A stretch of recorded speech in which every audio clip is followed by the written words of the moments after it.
Bonjour et bienvenue à Subsex 701 pour la deuxième partie du vidéo sur l'influence de l'éducation sexuelle et spirituelle face au phénomène du viol sérologique qui est beaucoup plus présent chez les homosexuels que chez les hétérosexuels, mais qui maintenant se dirige vers les plus jeunes hétérosexuels et chez les hétérosexuels. Donc, pardon, petit problème ici. Donc, qu'est-ce qui arrive si on prend toute une génération de gens, qu'on leur donne aucune éducation sexuelle, aucune éducation spirituelle et qu'on ne leur donne non plus pas accès à un soutien psychologique qui était beaucoup moins présent dans le temps et qu'on leur donne le droit de se faire une micro-société et une sexualité propre à eux. Donc, c'est exactement ce qui est arrivé dans les années 70, alors qu'une génération complète de gays qui étaient ostracisés, qui étaient littéralement sans recours à aucune forme de soutien psychologique, l'Église les ayant rejetés, la spiritualité étant pas d'actualité et les psychiatres étant pas aussi populaires à l'époque que maintenant, surtout parce que l'homosexualité est considérée comme une maladie mentale jusque-là.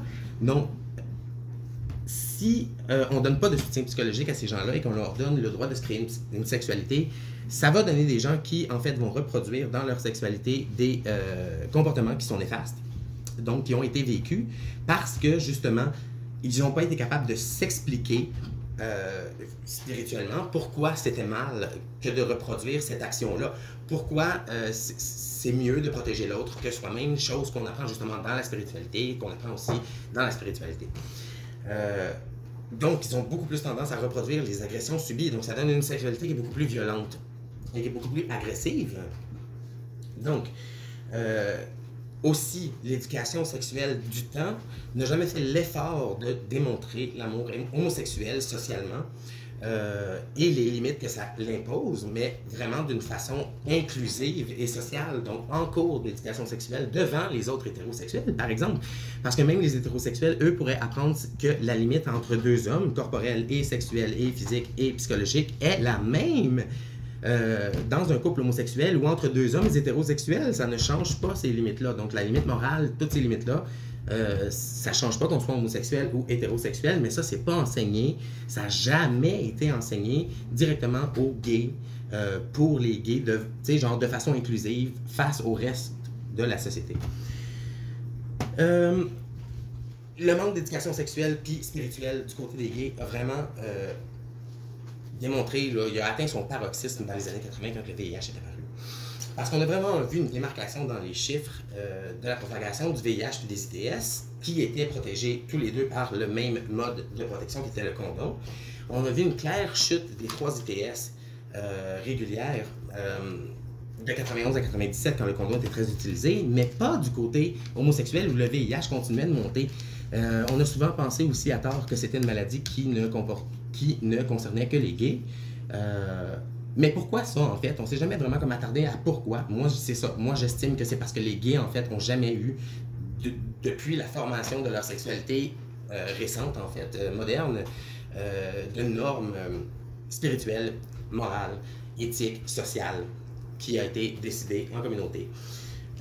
J'ai recueilli des tonnes de témoignages, moi, qui datent des années 80 et qui sont assez personnels, qui sont assez touchants, je dirais, mais qui démontrent clairement le manque de spiritualité que les gays ont eu et le manque de vouloir protéger l'autre, en fait, qui est enseigné dans la spiritualité et dans la religion et dans la société, en fait, parce qu'ils ont trop été mis de côté, parce qu'ils se sont trop mis de côté aussi. Donc, on voit directement dans les témoignages que j'ai eu des gens qui ont vécu directement ça, qui ont vécu la crise du sida, qui ont vécu la crise des années 80. J'ai des tonnes de témoignages de ça, j'ai eu des tonnes d'histoires qui m'ont beaucoup touché. Ça, c'est les deux plus importantes pour moi. Donc, je les mets dans la version papier sur Facebook. Donc, Subsex701 sur Facebook. Par contre, je lis la deuxième ici, qui est vraiment, qui démontre vraiment la réaction qu'une personne qui n'a pas de morale, en fait, à vouloir protéger les autres, jusqu'à où ça peut aller loin. Donc, mon meilleur ami, sur son lit de mort, m'a avoué qu'à l'annonce de sa séropositivité en 1984, il s'est acheté un billet d'avion pour l'Europe et est allé se venger en couchant et en le donnant au plus d'hommes possible pendant 3 ans. J'ai dû trouver la force de garder le silence pour le laisser partir en paix, mais mon cœur n'a jamais été tant déchiré. On s'est retrouvés à vouloir se venger du monde, littéralement, nous, les homosexuels, en devenant des tueurs en série parce qu'on n'a pas eu le soutien et le support psychologique, spirituel et social qu'il nous fallait pour pouvoir gérer cette crise-là. Un effort social qui n'a jamais été mis du tout dans la recherche pour le VIH, le sida.